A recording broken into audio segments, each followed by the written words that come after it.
All right, welcome everyone. This is David Morgan of the MorganReport.com. And as many of you know, and some don't, I am an ambassador for the LODE project. And this is a blockchain-based gold and silver coin that used as money. We're really restoring the monetary system using precious metals. Ian has been spearheading this for a very long time. I'll bring him on in a minute. But for the longest time, we've talked about what others that procure precious metals and put it on the blockchain have done. And that's going from the vault into the system, into use. And we might say vault to the mobile device. But we're going a step further, and I'm pretty excited about it because it's going to be a game changer as far as I'm concerned. Ian, tell us what's going on with LODE currently. Sure. Thanks, David, for having us on. And to your point, previously we had many conversations about what it would take to take vaulted material and tokenize it, on the blockchain and use modern technology to make it available to billions of people that need to store value and something that's more universal and recognized as valuable, which is, precious metals, the oldest form of money ever used by mankind. The LODE project has had ambitions beyond vault to mobile for many, many years. It's just hasn't been practical.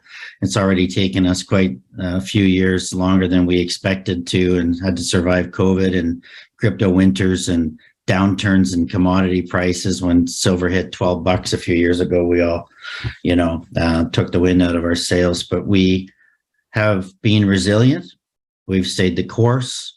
And we have constructed what we believe is the world's first mine-to-mobile system for restoring silver and gold to the monetary system. And so many of the competitors, and you've had some of them on the show over the years, they have focused all of their attention on creating digital stores of value out of silver and predominantly gold. There's a lot of less projects that are doing silver.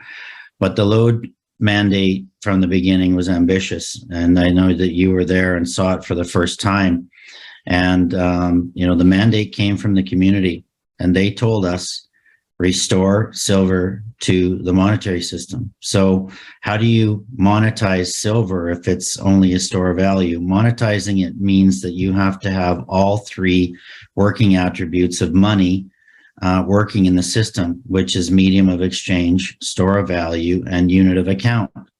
And LODE, as a project and as a community, is focused entirely on medium of exchange, making silver settle at the speed of business, instant settlement for merchants, instant settlement for payments and remittances and cross-border transfers, and private, non-custodial, which is sort of next level stuff, and now Web3, fully Web3 enabled. So you could say that the digital front end of the LODE system is nearly fully operational. And one of the last pieces to the digital piece of puzzle is the addition of the zero balance Visa card, which is coming next quarter. So it's time to push on with the aspirations and get into the final legs of the intended design for the LODE project.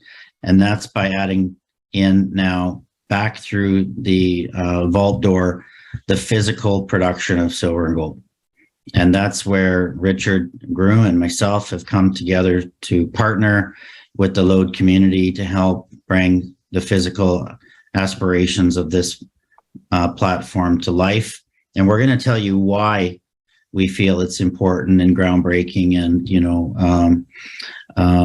fundamental to produce our own silver and gold, or as much as we can into the system. And in short, that the ability to produce silver and gold under spot powers the network and makes it the most competitive, value priced, and likely profitable operation to ever exist as it relates to tokenizing precious metals. Excellent. Well, let's hear from Richard. Before we bring him on, I just want to make a comment about, silver under spot. That's an alarm bell for a lot of people. And let me explain. If you have Pan American Silver, First Majestic, Newmont Gold, all of those companies must make a profit in their business, and their business is silver and gold. So the way you get it under spot is if you're an efficient miner and you're economic, then you produce gold at, let's call it 1,400 an ounce, and the current price is 2,000, rough numbers in US dollars. So there's a spread there of about $600 in that example. Same thing in the silver market, although the spreads on silver are pretty tight right now because of the cost of mining silver. But that's the idea. So I want to be crystal clear that the reason we're able to make that statement is because it's true, and it's only true if you are able to capture basically high grade, efficient mining, modern techniques, and a lot of things that Richard's brought to the table that frankly has got me juiced up. If I could bring Richard back on and have him explain a little bit of kind of the top view of what we envision here going forward. Thank you, David. Nice to be here with you. So what Ian eloquently described is to backward integrate. We don't want to go into mining per se. We want to acquire ore and concentrates from the small mining community, and we're going to start in Mexico. Ian's been in Mexico for the past several years, cultivating numerous relationships. And we just came back from 2 weeks of research and reconnaissance, meeting all of our potential partners and or managers.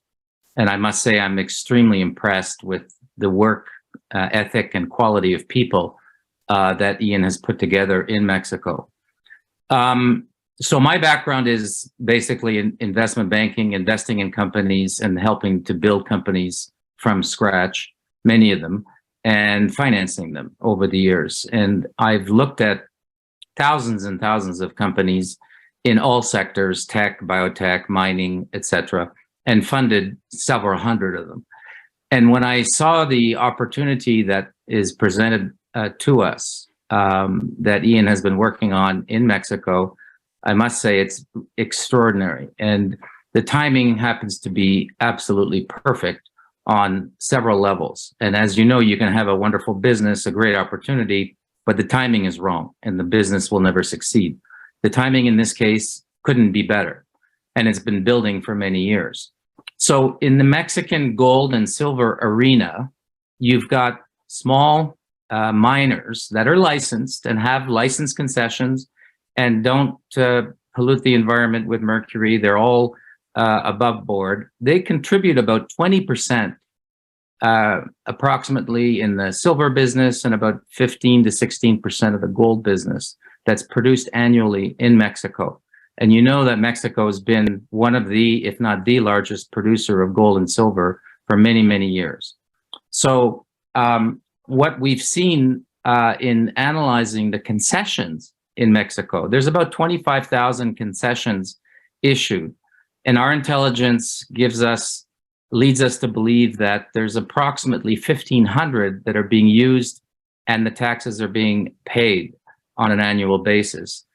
There's about 16,000 and change that are concessions that are not being used and the taxes are in arrears. By the way, that's the reason why the president is changing the Mexican mining law, is to catch up on all of those taxes that are not being paid and the concessions are not being explored or mined in any way, shape, or form. That's actually good news for us.